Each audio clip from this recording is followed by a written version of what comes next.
Hi friends, ఎలా ఉన్నారు? బాగున్నారా? అయితే super.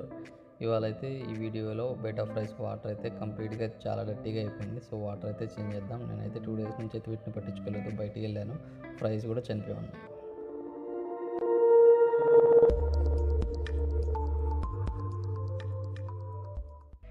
ఇకైతే back to video. Plants and leaves అయితే సపరేట్ చేసుకోండి, చిన్నగా ఎటువంటి డిస్టర్బెన్స్ అయితే ఫ్రైస్కి కలగకుండా. సో నేనైతే సైఫన్ చేసుకోవడానికి ఈ సిరంజ్ అయితే యూజ్ చేస్తున్నాను. ఈ సైఫన్ చేసుకునే టైంలో మనకి సక్ చేస్తాం కదా, ఆ సక్కింగ్ ప్రాసెస్లో ఏంటంటే ఫ్రైస్ అయితే లోపలికి వెళ్ళే ఛాన్సెస్ అయ్యి ఉంటాయి. నాకైతే ఒక ఫ్రై అయితే చిన్నగా వెళ్ళిపోయింది, నాకే తెలియకుండా. సో జాగ్రత్త చేసుకోండి. ట్యాంక్ క్లీన్ అయిపోయిన తర్వాత ఈ విధంగా అయితే ఉందన్నది. సో ఇప్పుడైతే వాటర్ అయితే యాడ్ చేసుకోవాలి.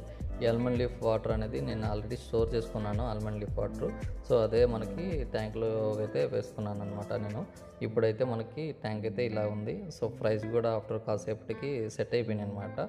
మనకి కొత్త వాటర్ అయినా సరే, మనకి ఆల్రెడీ నేను 20% వాటర్ అనేది మొత్తం అయితే తీయలేదు.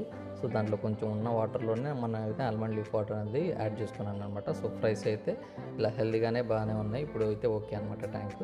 సో ఫీడింగ్ అయితే కూడా నేను చేశాను. ఆర్టీమీ అయితే నేను ఇస్తానండి ఈ ఫ్రైస్కి.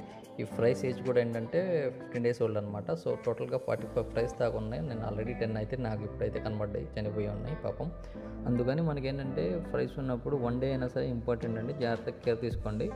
నెక్స్ట్ వీడియో కోసం అయితే ఈ వీడియోకి 100 likes అయితే ఇవ్వండి ప్లీజ్. ఆర్టీమీ వీడియో ఫుల్ సెటప్ అయితే నేను చేసి చూపిస్తాను. Bye, thank you.